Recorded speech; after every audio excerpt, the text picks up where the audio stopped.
Assalamualaikum warahmatullahi wabarakatuh. Al-Fatihah ila ruhi Sayyidina Habibina Syafi'ina Rasulillah Sayyidina Muhammad ibn Abdullah sallallahu alaihi wa ala alihi wa sahbihi wa azwajihi wa dhurriyyatihi anna Allah yu'ali darajatihim fil jannah wa yanfa'una bi asrarihim wa anwarihim wa ulumihim wa nafahatihim wa barakatihim fid dini wa dunya wal akhirah wa ja'aluna min hisbihim yarzuquna mahabbatahum wa yatawaffana ala millatihim ويحشرنا في زمرتهم بالعافية والسلامة لهم الفاتحة أعوذ بالله من الشيطان الرجيم بسم الله الرحمن الرحيم الحمد لله رب العالمين الرحمن الرحيم مالك يوم الدين إياك نعبد وإياك نستعين اهدنا الصراط المستقيم صراط الذين أنعمت عليهم غير المغضوب عليهم ولا الضالين آمين بسم الله الرحمن الرحيم نويت التعلم والتعليم والتذكر والتذكير والنفع والانتفاع والإفادة والاستفادة والحث على التمسك بكتاب الله وسنة رسول الله صلى الله عليه وسلم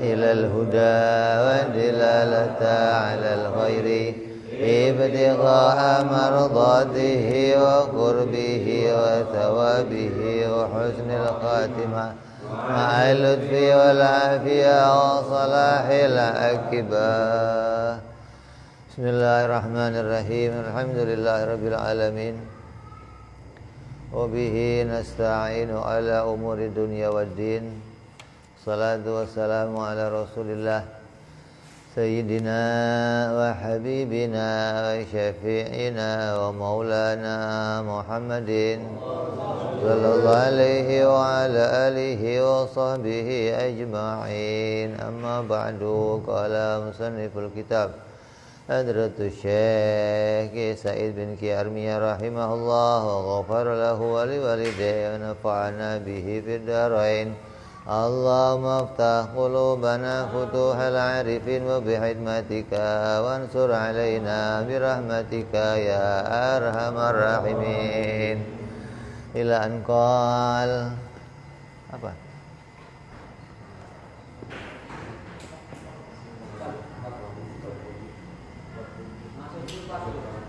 Hah? Sifat apa? Oh iya udah. Hukum udah emang.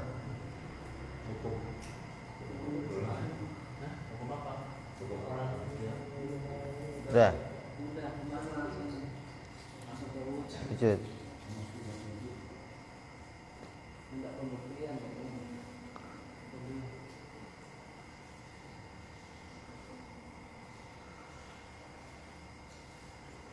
Jadi kita ulang, ini penting memang. Jadi untuk pembahasan sifat-sifat Allah ini, hukum yang akan kita pakai namanya hukum akli atau hukum akal. Ya, hukum yang lain itu tidak kita pakai dalam pembahasan ini. Di dalam mengenali sifat-sifat Allah, modalnya hanya pakai satu hukum, yaitu hukum akal. Adapun hukum yang lainnya yaitu hukum syariat dan hukum adi atau adat itu tidak kita pakai. Nah, hukum akal ini jarang orang yang tahu. Kalau sampai kamu bisa tahu, maka ini keberuntungan yang luar biasa. Kenapa orang jarang tahu? Sasaran hukum akal ini kadang tidak ditemukan oleh setiap orang yang punya akal. Kadang sasaran akal mereka itu pada hukum adat. Hingga hukum akalnya sendiri itu nggak ketemu sasarannya. hukum adat dijadikan sasaran hukum akal, gitu loh. Jadi hukum adat itu apa? Ya pergandengan kan, pergandengan sesuatu dengan sesuatu itu hukum adat. Tapi pergandengan hukum adat ini bisa saja berpisah, bisa saja nggak bergandeng seperti itu, begitu loh. Seperti apa contohnya? Api dengan terbakar, ya bergandengan kan? Makan dengan kenyang, pisau dengan terpotong, ini pergandengan ini. Batu dilempar ke atas, jatuh, ini pergandengan namanya. Dan pergandengan itu bisa mengalami perubahan, itu hukum adat.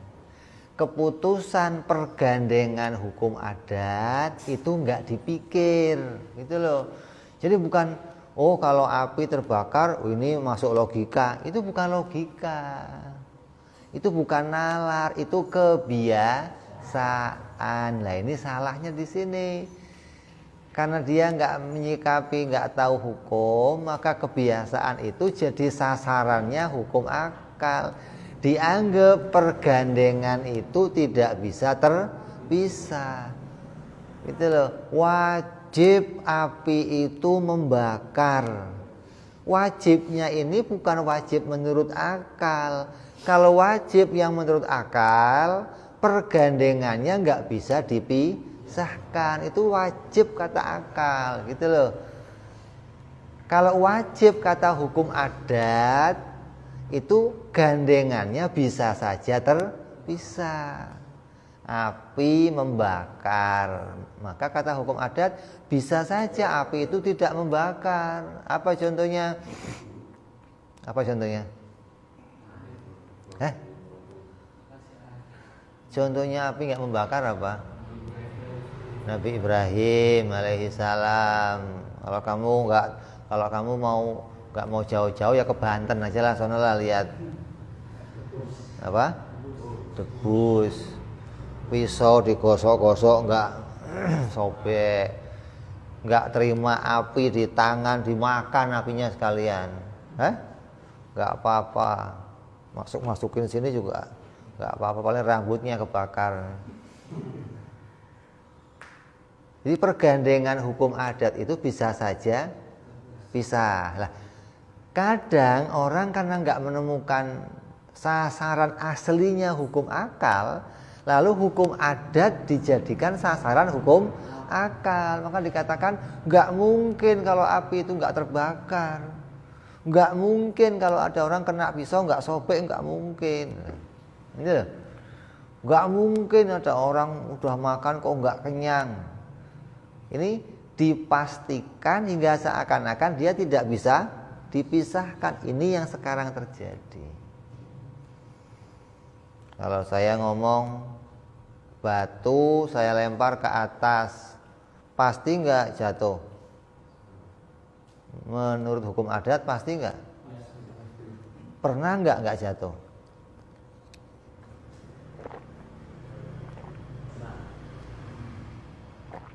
Pernah nggak?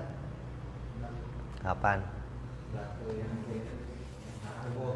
Mana ada? Pernah lihat kamu?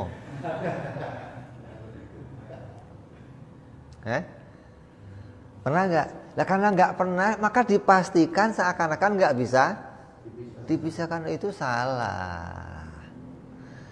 Karena keputusan memastikan batu itu kalau dilempar itu pasti ke bawah, kepastiannya itu karena dicoba, bukan kepastian karena dipikir. Maka ini pisahkan ini. Kepastiannya karena dicoba hingga keputusan hukumnya namanya hukum adat, hukum kebiasaan. Kalau hasil kepastiannya dipikir, nggak pakai uji coba, itu baru namanya hukum akal. Ini bedakan di sini nih. Orang meneliti ini sama ini kalau dicampur pasti akan terbakar. Ini akan menghasilkan ledakan yang maha dahsyat pasti. Itu pastinya kenapa? Karena uji coba, bukan dipikir, bukan. Beda nih. Jadi kepastian yang hasil uji coba jangan disalah sasarankan dengan kepastian yang hasil dipikir. Kalau kepastian yang hasil dipikir itu tidak bisa dipisahkan sama sekali. Contohnya apa? Benda punya tempat. Tepak ini dengan tempatnya itu nggak bisa dipisahkan. Nggak mungkin ada tepak atau sebuah benda tanpa tempat. Berarti tempat dan bendanya nggak bisa dipisahkan. Maka setiap benda wajib bertempat. Begitu. Hasil keputusan wajibnya dipikir, bukan uji coba. Dilihat benda sono, benda sono, benda sono, benda di Amerika, bukan hasil uji coba, bukan. Tapi hasil dipikir. Setiap benda tidak akan muncul tanpa punya ruang. Bagaimana ada benda muncul tapi nggak punya ruang? Mau muncul bagaimana dia? Wong benda itu munculnya bersama ruangnya. Ada yang ruangnya segini, ada yang lebih gede lagi, ada yang lebih kecil lagi.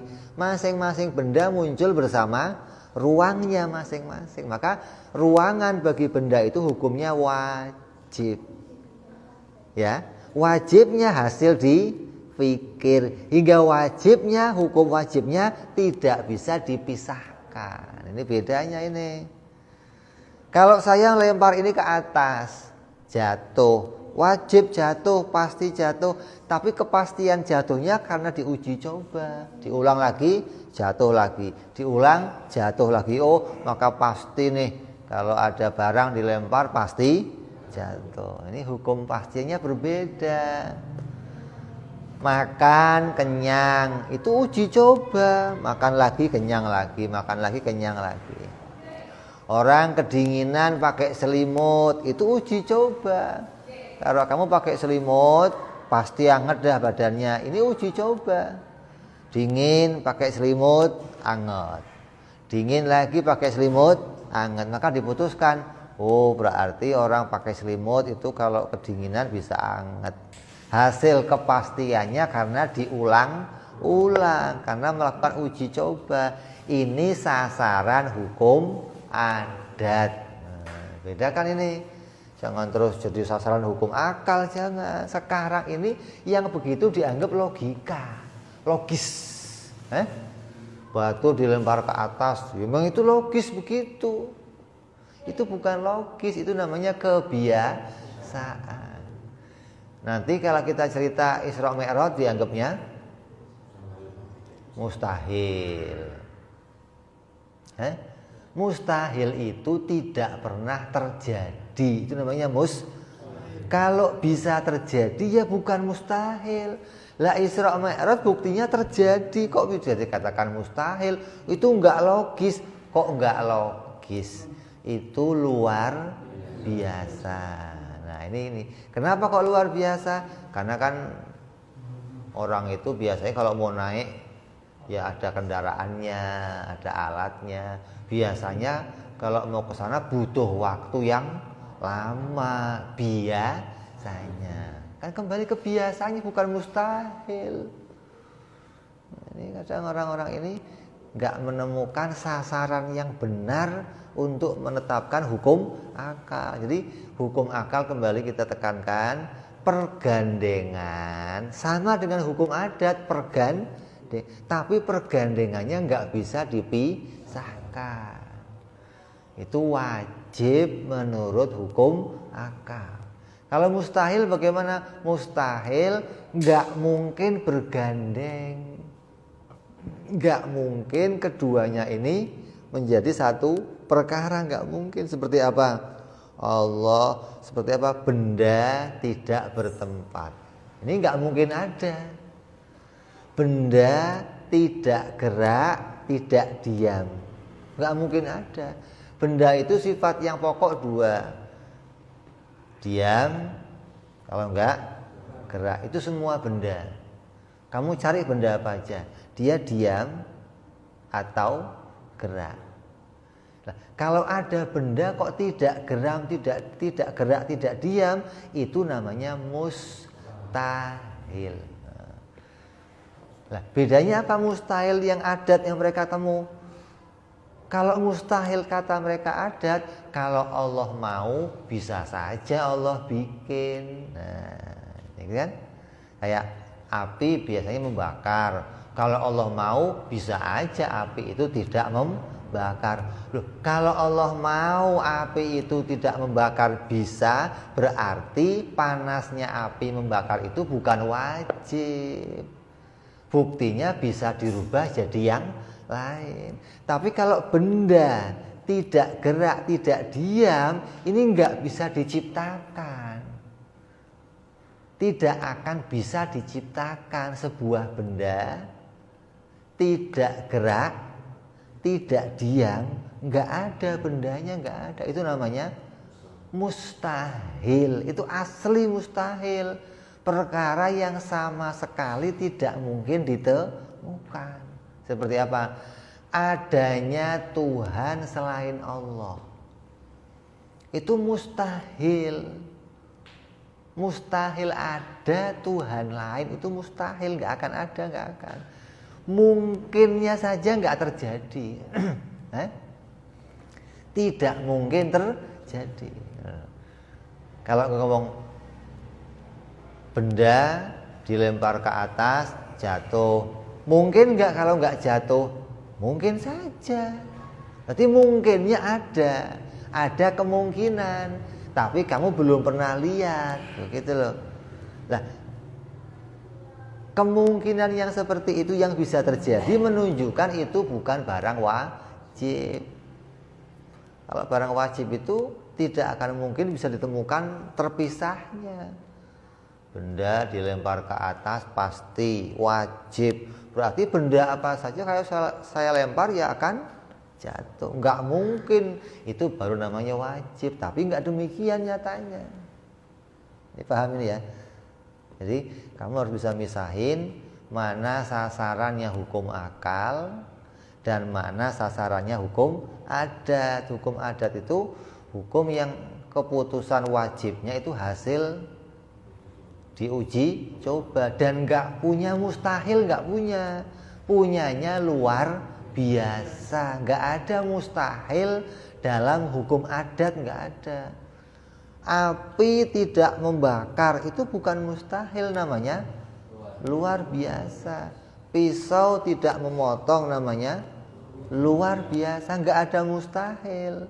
Tapi kalau hukum akal, pergandengannya apabila dipisahkan namanya mustahil. Allah tiada, hukumnya apa? Mustahil. Jadi Allah itu ada, ditetapkan wajib. Apabila gandengan ini kok diputuskan dipisahkan, maka hukumnya mustahil. Ini namanya hukum akal yang ketetapannya bukan hasil uji coba. Ini pahami ini. Kalau kamu paham ini, kamu bisa mengenal sifat-sifat Allah.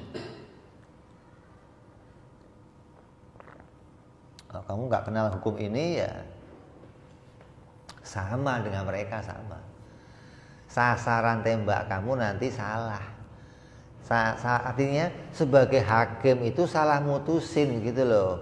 Ada hakim perdata ngurusin pidana, ada hakim pidana ngurusin perdata. Ini kan salah keputusan nantinya. Nah, sama dengan hukum akal, jangan masuk karena hukum adat. Akal kamu harus bisa tahu mana yang mau diputuskan oleh akal itu sendiri. Dan hukum adat itu dengan apa keputusannya kamu harus tahu. Hingga ketika kamu bisa memisahkan dua hukum ini, dua pergandengan ini, kamu tidak akan menolak kejadian yang terjadi pada para nabi. Kejadian yang terjadi pada para wali. Karena orang sekarang banyak nolak, mana ada karomah. Enggak logis. Kok enggak logis? Enggak rasional itu mah, enggak masuk nalar. Ada orang dari sini ke Mekah sekejap nyampe. Mana ada begitu, loh kan? Enggak percaya karomah akhirnya. Nanti mukjizat Nabi dianggap enggak logis, ya? Nanti Nabi Ibrahim dibakar dianggap nggak logis. Nanti tongkat Nabi Musa berubah jadi ular nggak logis. Nanti Nabi Musa tongkatnya diketokkan ke tanah laut terbelah, nanti nggak logis. Nanti batu berubah jadi onta, nggak logis. Jarinya Nabi Muhammad keluar air, nggak logis. Ya nggak logis semua, kamu salah sasaran, gitu loh. Yang begitu itu bukan nggak logis, tapi namanya luar biasa. Jadi jangan ngomong nggak masuk logika, jangan. Karena keputusan pastinya itu bukan pakai akal. Akal, logika, nalar itu sama mestinya. Lah hukum adat itu nggak butuh itu semua, nggak butuh nalar, nggak butuh logika, nggak butuh akal, butuhnya diulang-ulang. Itu hukum adat begitu. Yang namanya orang pinter bikin nuklir, pinter bikin kimia, bisa bikin percobaan, bisa bikin obat corona, itu hasilnya dia bikin dari mana? Uji coba. Makanya hati-hati kamu sekarang ini, monyet udah habis di uji coba, gagal melulu sih, mati lagi, mati habis kan, lama-lama kamu uji coba nanti. Karena kalau nggak diuji coba, ini nggak bisa jadi keputusan hukum gitu loh. Ini obat corona nggak bisa, akan ditanya mana uji klinisnya, mana uji cobanya, coba buktinya mana. Itu hukum begitu, hukum adat namanya, bukan hukum akal. Kalau hukum akal untuk memutuskan pastinya nggak butuh nunggu uji coba, begitu hukum akal. Pada kejadian yang sekali, kejadian yang satu, akal harus bisa membuat keputusan hukum. Seperti apa? Melihat Nabi Ibrahim dibakar tidak mempan, akal yang normal harus bisa punya keputusan hukum. Melihat tongkat Nabi Musa diketokkan terbelah, akal kamu harus punya keputusan hukum. Oh, jais. Nah, ini akal bisa melangkah mutusin, bukan wah mustahil. Loh kok mustahil? Wong sudah terjadi kok mustahil? Mustahil itu punya hukum akal, bukan punya hukum adat. Hukum adat cuman punya wajib sama luar biasa. Begitu dong. Biasa sama luar biasa, itu hukum adat cuma punya dua itu doang. Nabi Isra Mi'raj luar biasa. Nabi Isa menghidupkan orang mati luar biasa. Begitu para wali-wali keris dipegang nyet jadi keris bengkak-bengkok, namanya apa?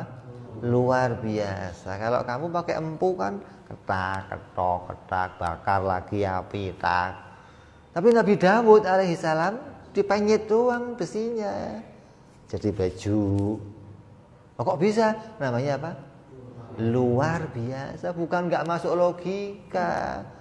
Jadi orang yang mengatakan itu nggak masuk logika, berarti sasaran logika berpikirnya salah.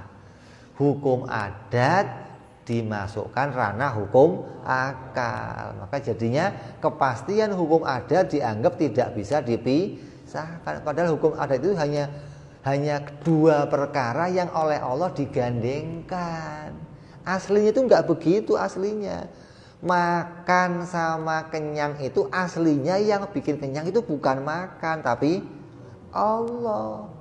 Allah itu hanya menggandengkan saja. Kamunya aja salah tuduh. Nuduhnya makan bikin kenyang, repot ini. Nanti kita akan bicara itu, mungkin gak sih makan itu bikin kenyang? Nanti kita akan bicara. Sampai mungkin gak sih surga itu bikin nikmat? Gak mungkin. Surga itu gak mungkin bikin nikmat. Kalau surga bisa bikin nikmat, artinya Allah itu dibantu oleh surga untuk bikin kenikmatan pada hambanya. Sama kayak begini, kamu pengen anak kamu pinter, tapi kamu gak bisa bikin anak kamu pinter. Terus kamu titipkan ke sekolah. Dengan sekolah dia jadi pinter. Berarti sekolah ngapain? Membantu kamu bikin anak kamu pinter. Jadi orang sekarang bikin sekolah agar orang bisa dimasukkan ke sana terus jadi anak yang pinter. Sekolah membuat anak itu jadi pinter. Berarti kerjanya yang bikin pinter itu sekolahan, bukan orang tuanya. Surga begitu, Allah perintah kita ibadah. Kalau kamu ibadah akan saya masukkan ke surga yang semuanya penuh kenikmatan. Allah bikin surga yang isinya nikmat-nikmat, orang yang masuk kemudian dapat kenik dari surga, berarti surga membantu Allah. Allah itu dibantu oleh surga untuk bikin kenik. Enggak demikian, enggak. Yang bikin nikmat itu Allah, bukan surganya, bukan. Surga itu hanya gandengannya. Kamu ditaruh di surga, oleh Allah dikasih nikmat. Bukan surga bisa bikin nikmat, bukan. Api bisa bikin panas. Nasi bisa bikin kenyang, bukan. Allah itu menjadikan sesuatu dijadikan sendiri. Enggak pernah nitipin siapa-siapa, enggak pernah. Allah bikin enak ya dibikin sendiri, Allah bikin sakit ya dibikin sendiri. Adapun digandengkan dengan sesuatu itu namanya sunnatillah. Lah, banyak orang yang tertipu sama sunnatillah. Dianggap sunnatillah itu hukum akal yang pergandengannya nggak bisa dipisahkan. Wah, ini kerusakan berpikir. Dari sini asal kerusakan orang berpikir. Dari sini asalnya orang nggak nemu Allah, dari sini asalnya. Kalau kamu bisa misahin hukum ini, mana hukum adat, mana hukum akal, nanti kamu bisa nemu Allah dengan jelas bahwa Tuhan itu pasti ada. Makanya kenapa para filsafat, para saintis yang peneliti, ilmuwan kok nggak nemu Tuhan? Karena tadi salah sasaran hukum. Hukum adat digunakan sasarannya pakai hukum akal. Untuk mutusin hukum adat pakainya akal itu salah. Untuk mutusin hukum adat pakainya kebiasaan. Jangan pakai akal. Akal untuk mutusin sasarannya sendiri. Begitu kan? Jadi sasaran hukum akal itu sesuatu pergandengan yang nggak mungkin dipisahkan. Kalau sasaran hukum adat, pergandengan yang mungkin saja dipisahkan. Ketika hukum adat dipisahkan namanya luar biasa. Kalau hukum akal dipisahkan namanya mustahil. Itu baru kamu. Ini kayaknya sudah punya akal semua ini, mah. Alhamdulillah ini, masya Allah. Artinya akalnya sudah tepat sasaran, gitu loh. Kacamatanya sudah tepat sasaran. Nah, kalau kita sudah tahu hukum adat itu punya hukum apa tadi? Pasti dan luar biasa. Biasa dan luar biasa. Hukum akal itu punya 3 sasaran hukum. Yang pertama namanya wajib, yang kedua mustahil, yang ketiga jaiz. Kamu paham 3 hukum ini zaman sekarang itu namanya kamu luar biasa. Jangan ngomong mustahil, jangan. Jadi kamu ini orang-orang mustahil itu, bukan. Kamu ini orang-orang luar biasa. Di zaman sekarang masih bisa paham wajib, mustahil, jaiz. Ini luar biasa. Kalau kamu nggak percaya, kamu cek keluar. Kamu cek keluar. Kamu tanya aja, kamu tanya. Kalau ada batu saya lempar jatuh ke bawah itu pasti nggak? Pasti. Mungkin nggak batu dilempar ke atas terus nggak turun lagi? Oh ya nggak mungkin, mustahil. Salah sasaran. Nah kalau Isra Mi'raj mungkin nggak? Oh mana mungkin? Loh, salah sasaran. Itu sekarang rata-rata. Nah kata tanya, kenapa kamu wong Isra Mi'raj itu nggak masuk akal kok kamu bisa percaya? Nah, kan disuruh iman. Bagaimana mungkin kamu iman sesuatu yang akal kamu nggak terima? Bagaimana kamu bisa yakin mengimani sesuatu yang nggak logis di pikiran kamu? Ini nggak logis, tapi saya suruh iman, saya iman aja. Ya kamu kentir namanya kalau begitu. Mau iman sesuatu yang nggak masuk akal bagaimana? Azab kubur, siksa kubur, pertanyaan kubur itu masuk akal semua. Tapi itu luar biasa. Nah, makanya pisahkan dua hukum ini, kamu akan beragama dengan benar. Kamu nggak bisa pisahin hukum ini dua ini, kamu nggak akan benar beragama. Pasti ada perkara-perkara agama yang kamu anggap itu nggak logis, tapi saya suruh iman ya saya iman aja. Mana bisa? Jadi semua yang diberitakan oleh Nabi, semua yang terjadi pada Nabi itu semuanya logis, semuanya masuk akal, karena akal punya sasaran yang benar untuk itu. Kalau kamu salah sasaran, maka akan terjadinya apa? Kamu akan menolak berita-berita syariat, kamu akan menolak kewaliannya para wali, karomahnya para wali. Nah yang parah, kalau kamu menolak hukum syariat, ini yang parah. Contohnya menolak apa? Menolak hari kebangkitan. Bahwa nanti tulang-tulang akan dibangkitkan lagi oleh Allah sedia kala. Oh mana mungkin. Loh, mustahil itu. Bukan mustahil. Namanya apa? Luar biasa. Begitu dong. Allah mampu menjadikan tanah jadi manusia. Allah mampu menjadikan mani jadi manusia. Ya. Allah mampu menjadikan Nabi Adam dari tanah jadi manusia. Ibu Hawa, Siti Hawa dijadikan jadi tulangnya Nabi Adam. Bisa. Tulang jadi manusia. Ya. Nabi Adam tanah jadi manusia. Kamu mani jadi manusia bisa. Kenapa kok tulang-tulang yang sudah mati nggak bisa dibikin lagi jadi manusia? Kok bisa mengatakan mustahil? Maka ini namanya luar biasa. Nyambung ini? Iya. Coba kamu cek tulang kamu. Ada yang hilang nggak? Karena istri kamu dibuat dari tulang rusuk. Cek yang hilang 2, 3, 4 gitu. Biar kamu tahu, oh saya jatahnya 3 berarti ini. Dicek dulu, kalau nggak ada yang copot, oh berarti jomblo terus. Kamu udah sampai mati lo, jomblo aja lo. Cek, berarti ada copot 1. Udah kepasang lagi itu berarti.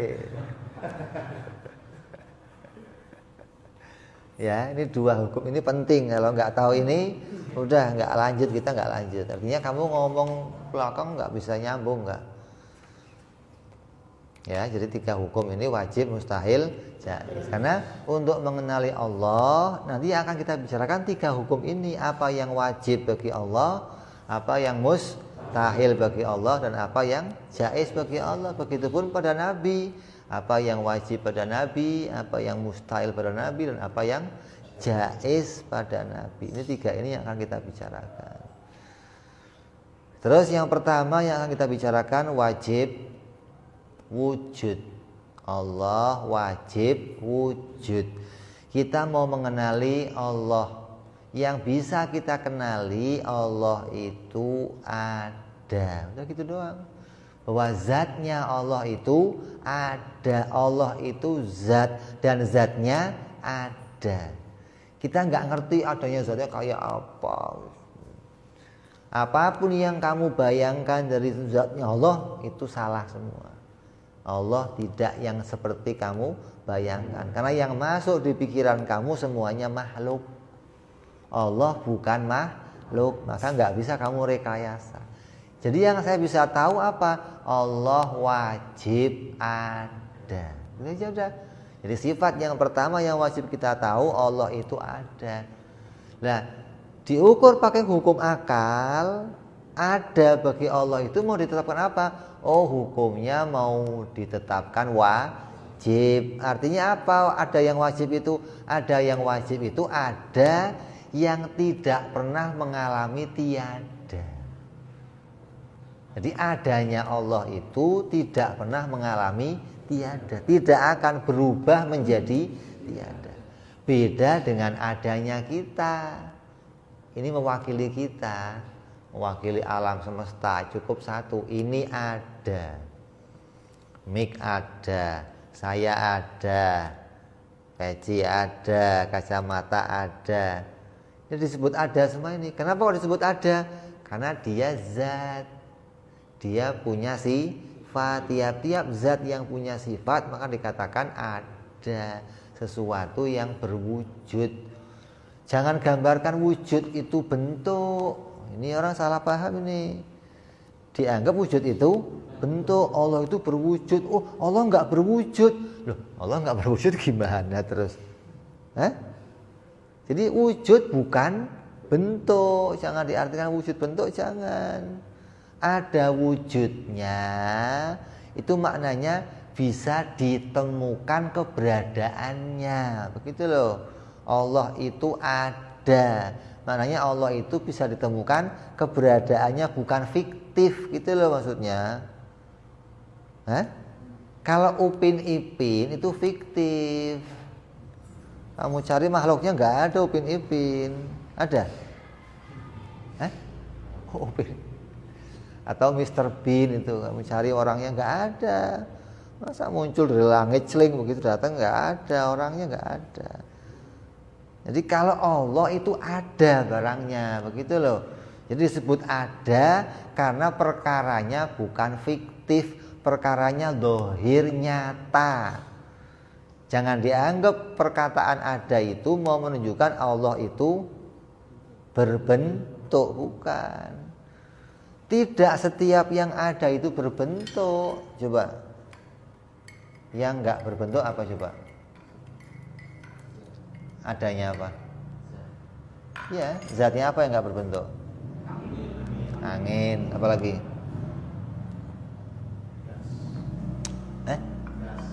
Gas. Sinar. Bentuknya apa? Ya, jadi nggak setiap yang ada itu berbentuk, enggak. Sinar nggak ada bentuknya, tapi ada. Ada sinar matahari, ada sinar ultraviolet, ada sinar lampu, ada, tapi nggak berbentuk. Allah itu ada, tapi jangan digambarkan Allah itu berbentuk. Oh, nggak berbentuk aja, tidak kok. Allah itu tidak berbentuk, tapi wujudnya kayak kamu begitu ya nggak mungkin. Jadinya nanti ada yang menggambarkan Allah itu kayak sinar. Nggak ada bentuknya, menyebar kemana-mana. Itu kayak, ya, kita nggak berlebihan kemana-mana. Yang pertama kita wajib tahu Allah itu ada, dan adanya Allah tidak seperti adanya kita. Kalau adanya kita itu benda yang tadinya nggak ada, terus jadi ada. Maka adanya kita disebut jaiz. Jadi kalau kamu bertanya, Allah ada enggak? Ada. Matahari ada? Ini tepak ada? Apa bedanya? Adanya Allah wajib, adanya makhluk jaiz. Itu hukum akal begitu, rumusnya begitu, cukup itu. Bisa nemu Allah itu hukumnya wajib ada. Apa artinya wajib ada? Wajib ada itu tidak mungkin menjadi tiada, gitu loh. Tidak mungkin adanya Allah itu berpisah dengan Allah, nggak mungkin. Kalau adanya kita kadang berpisah. Kita itu kadang ada, kadang juga tidak ada. Berarti kita itu nggak selalu disifati ada. Yang selalu disifati ada hanya Allah. Maka adanya disebut wajib, tidak pernah terpisah dari Allah. Kalau pisah gimana? Mustahil. Jadi hukum wajib itu bisa terjadi Kalau sampai tidak terjadi, maka sebaliknya hukum namanya mustahil. Kalau kamu nggak nemu dua ini, berarti kamu nggak nemu wajib. Bisa memutuskan sesuatu itu wajib, karena sebaliknya kalau tiada, kamu hukumi mustahil. Beda sama tadi, batu dilempar ke atas, wajib jatuh ke bawah. Kalau nggak jatuh gimana? Kan sebaliknya kan. Kalau jatuh wajib, kalau nggak jatuh luar, bukan mustahil. Allah ada wajib, kalau nggak ada, nah mustahil. Itu hukum akal namanya. Beda sama hukum adat. Hukum adat kalau dilihat sebaliknya, bukan mustahil, tapi luar biasa. Bisa terjadi, tapi saya belum pernah lihat gajah terbang. Hukumnya apa?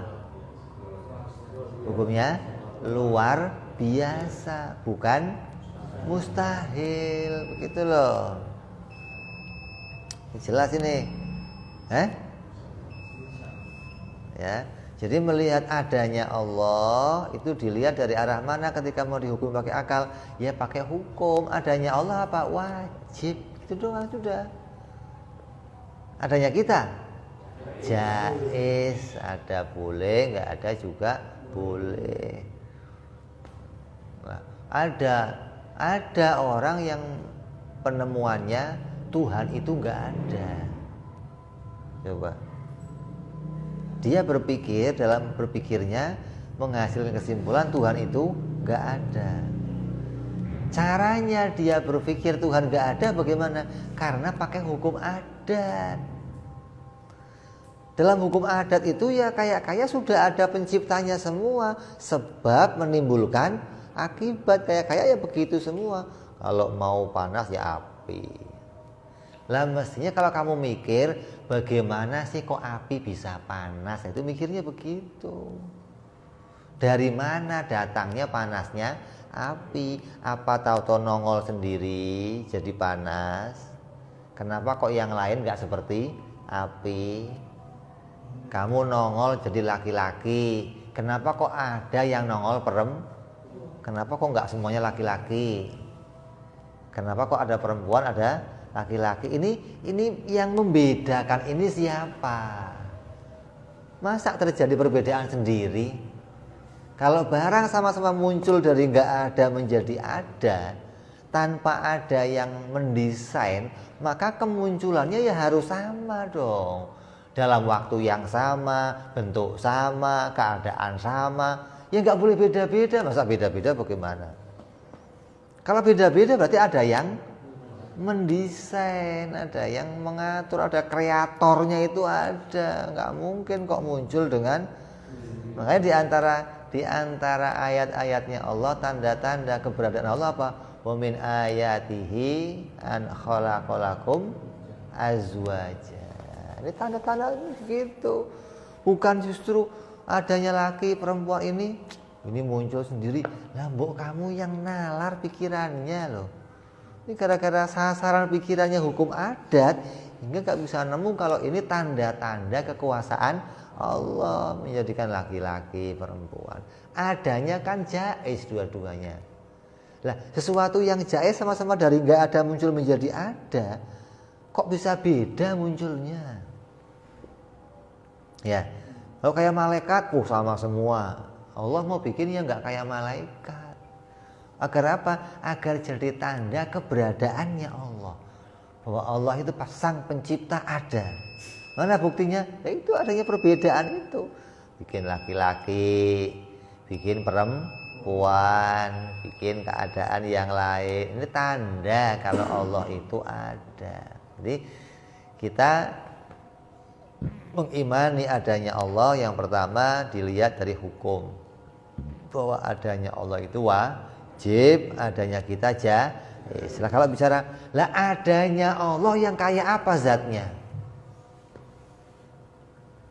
Ya sedunia nggak ada yang nemu. Yang nemu cuma Nabi Muhammad SAW. Satu-satunya makhluk yang langsung melihat Allah. Selainnya nggak ada yang lihat Allah, nggak ada. Makanya keberadaan Allah itu harus diimani, karena kamu nggak bisa melihat di dunia ini, kamu nggak bisa lihat.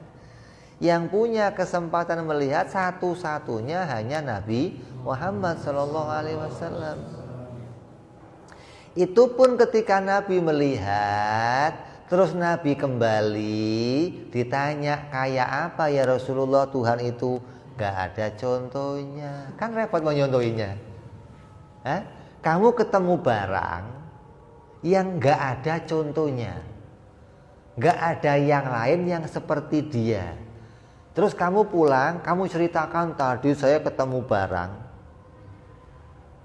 yang begini gak bisa, yang kayak apa ya? Mau ceritanya bagaimana coba? Dia apa? Lah iya, dia nggak bisa menceritakan dari arah yang langsung mensifati Allah kayak begini, nggak bisa.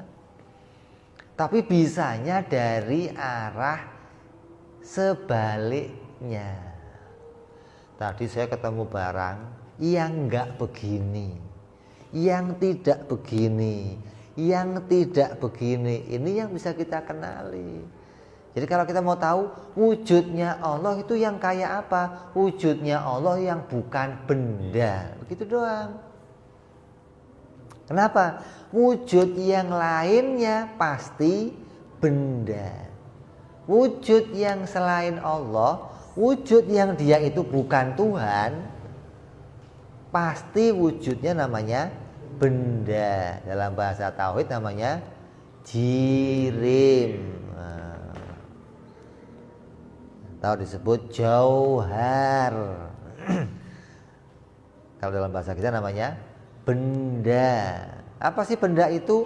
Benda itu sesuatu yang punya ruangan secukup dirinya sendiri.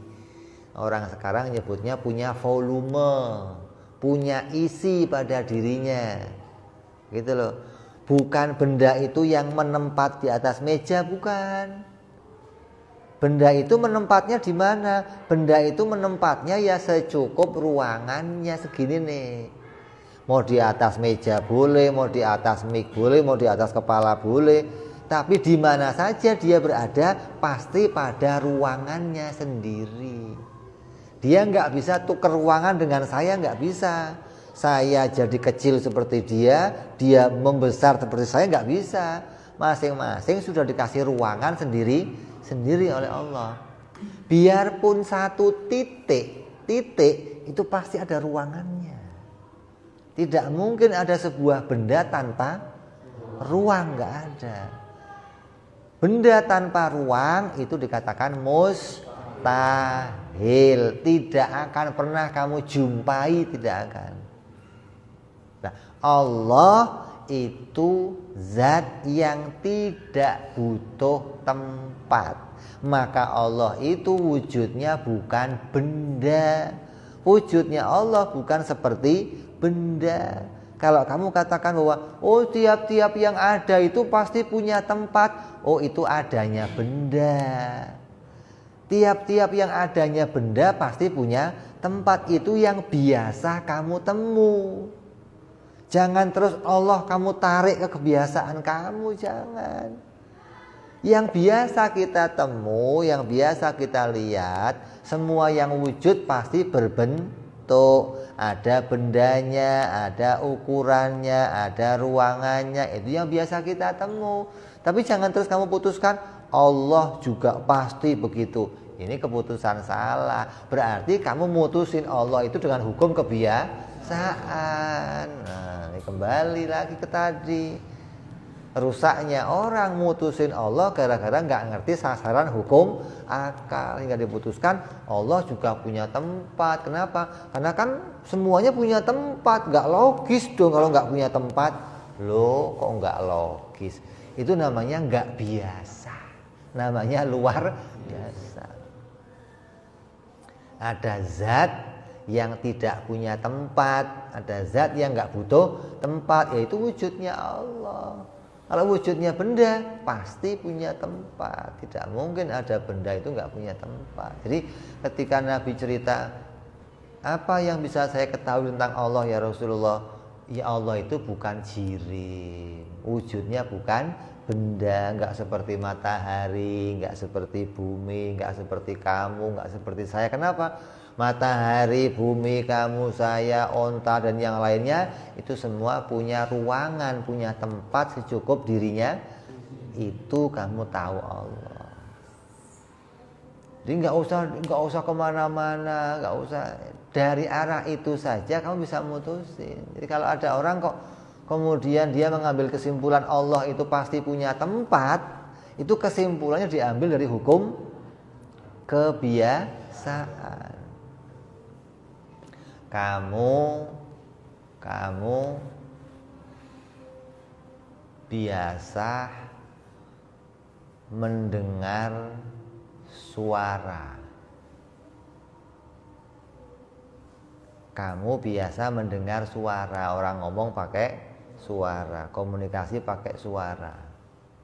Terus ada nanti orang komunikasi nggak pakai suara. Kamu katakan, masa bisa sih? Kalau mau komunikasi ya pakainya suara. Itu yang biasa terjadi. Gitu loh. Ada nanti orang komunikasi nggak pakai suara. Seperti siapa? Nabi Zakaria. Nabi siapa? Nabi Zakaria itu sampai usia 90 tahun baru punya anak. Begitu dia dikasih anak, tanya, ya Allah, tandanya apa ya Allah kalau saya mau punya anak? Kamu nanti gak bisa ngomong. Nah, kemudian dia komunikasi dengan selain suara. Kan bisa berarti. Ada komunikasi selain pakai suara. Apalagi sekarang, udah lengkap lagi. Ada huruf Morse, ya, titik-titik bisa baca ini ngomong apa. Kalau kamu yang ngomong, ini ngomong apa. Tapi itu komunikasi, bisa jadi sebuah percakapan. Lah, gara-gara kamu nggak biasa, kamu anggap mana mungkin. Lah itu. Jadi orang itu kadang mengukur sesuatu pakai kebiasaan dirinya.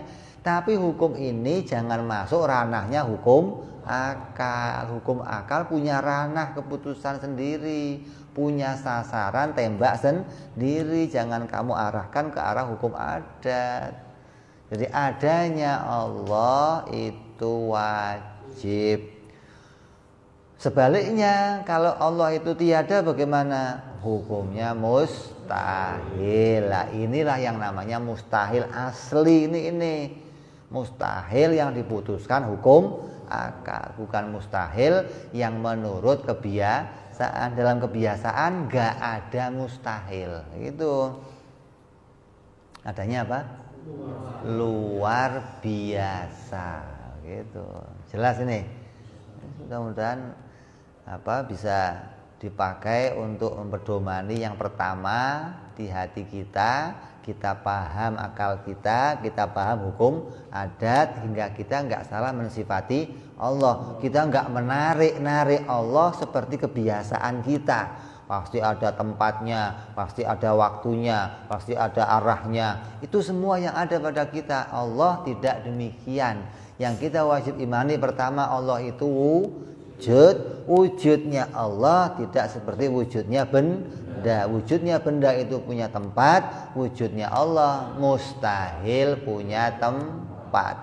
Lah, hukumnya apa? Hukumnya Allah wajib ada. Kalau kita jaiz adanya, ada ya boleh, tidak ada boleh. Munculnya pasti dikatakan barang baru. Nah, ini kita tahu sampai sebatas ini tentang wajibnya Allah wujud. InsyaAllah kita sambung yang akan datang bicara sifat wajibnya Allah, wajib kita. Mudah-mudahan hati kita oleh Allah dijadikan hati yang bisa ma'rifat kepada Allah, hati yang bisa memisah-misahkan mana sifat Allah, mana sifatnya makhluk, hati yang bersih dalam mengenali Allah, hati yang tidak tercampur-campur dalam mengenali Allah, hati yang bisa tanzih, mensifati Allah dengan hak-haknya Allah. Ya Allah, jadikan kami semua ya Allah orang-orang yang ma'rifat kepada Engkau, orang yang mengenal kepada Engkau ya Allah, orang yang bisa tunduk kepada Engkau, yang menghamba kepada Engkau ya Allah. Jadikan kami semua hamba-hamba yang senantiasa bisa mengesahkan Engkau dengan benar. Jadikan kami orang-orang yang bisa paham dalil-dalil yang menguatkan hati kami ya Allah.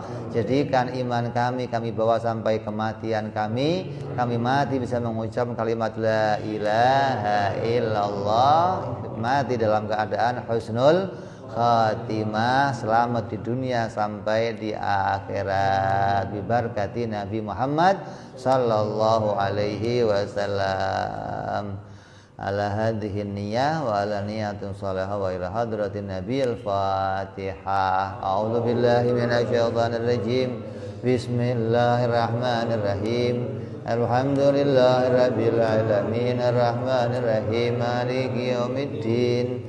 Iyyaka na'budu wa iyyaka nasta'in ihdinas siratal mustaqim siratal ladzina an'amta 'alaihim ghairil maghdubi 'alaihim waladdallin amin. Ya Rabbana tarabna